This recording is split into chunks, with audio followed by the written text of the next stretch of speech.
To find out how people react to a blatant act of vandalism, we sent white teenagers, actors hired by us, to trash a car in broad daylight. And then we watched as dozens of people walked right by. As it turned out, there was just one call to 911. But at the same time, from the same park, 911 operators got 2 other emergency calls. And to our astonishment, those calls were not about our vandals, but about the young people in this car. A couple guys in the car laying down like they look like possibly they're getting ready to rob somebody. The people in the car were African American, and they were just sleeping. We know because we invited them here. They're friends and relatives of another set of actors hired by us for the second part of our experiment. What'll happen if we change the race of those vandals? And if this group could trigger 911 calls just by dozing in their car, what'll happen when we send these black teenagers out to do some real damage? As she walks by the vandals, this woman is already on her cell phone. Yeah, I'm at the Ridgewood Vet Fund, and by the walking path, there's a group of 1, 2, 3 kids. And right on her heels, this man, cell phone in hand. 911, where's your emergency? Yeah, hi. I'm over in Ridgewood at the South River Park, Ridgewood Avenue. Okay, people spray painting a car?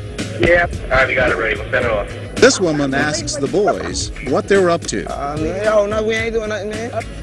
Just having fun, man. While maintaining a safe distance, she also calls 911. There's kids that are beating up on a car. How many kids? 3 kids, black or white. They all 3 look like they're just black. Black males. Yep. Are you gonna walk away like nothing happened? The police will be here. Huh? The police are coming. All 3 were angered by the vandalism, but wary of confrontation. Teenagers are kind of unpredictable. They seemed like they weren't afraid of being caught. I wasn't going to go especially right up to them because they had tools that could be used against me, and there's 3 of them and 1 of me.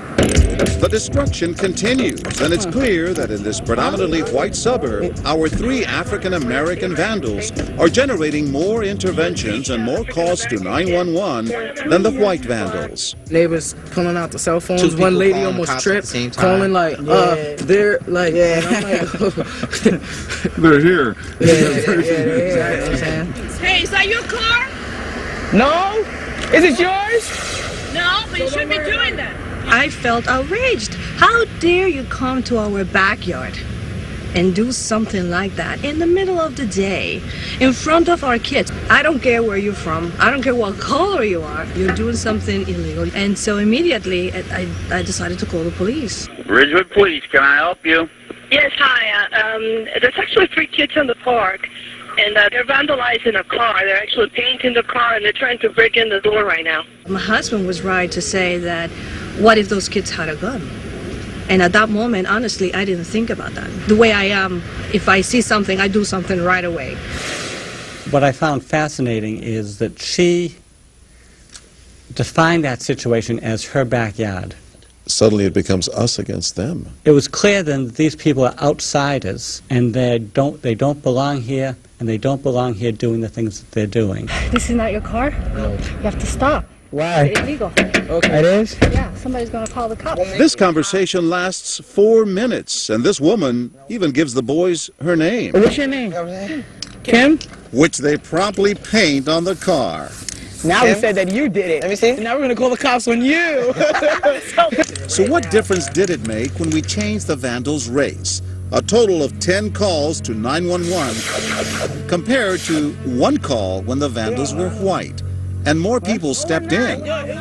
They probably recognize that there's vandalism going on more because these kids are black, because of the associations, the expectations, the stereotypes they have, and the fact that these kids are from a different neighborhood. By intervening or calling 911 on the black vandals, people are doing the right thing. But the white vandals were more likely to get a pass. Obviously what you guys were doing was wrong, and what the white kids were doing was wrong. But the reaction was not the same. That's not the same. You know, they say, you know, treat people equally, but, you know, as you see, you know, it's really still going on. You know, there's many different types of racism. We asked those who intervened, would you have acted any differently if the boys had been white? I think I would have done the same way. Maybe I would have stopped them sooner. I did notice they were African-American young boys who were in a white neighborhood, but if they had been white kids, I mean, we would have done exactly the same. I might have done it quicker. I probably hesitated because they were black. I don't like to assume that 3 black kids are up to trouble. But the response to their vandalism isn't what these young men will remember most about this experience. They'll remember that while the white actors were busy laying waste to that car, there were 2 911 calls reporting suspicious African Americans asleep in their car.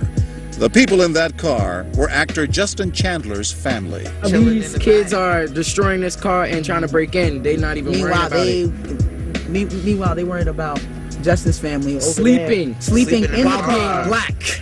It's wrong. Well, I mean, here we are breaking into a car, and there they are sleeping. You know. I actually wasn't even shocked. I was just sort of offended. Tells me that there's still racism out here, and people are frightened by people color their skin. Your message to folks? It'll be a better world if we could stop racism. I don't know if that's going to happen because it's such a big world, but you can help to stop. There's always someone that, you know. Maybe this will help. Yeah, this will help. Maybe this could help. It'll take a real long time. But maybe this will make a difference. Hopefully, yeah. Hopefully. Guys.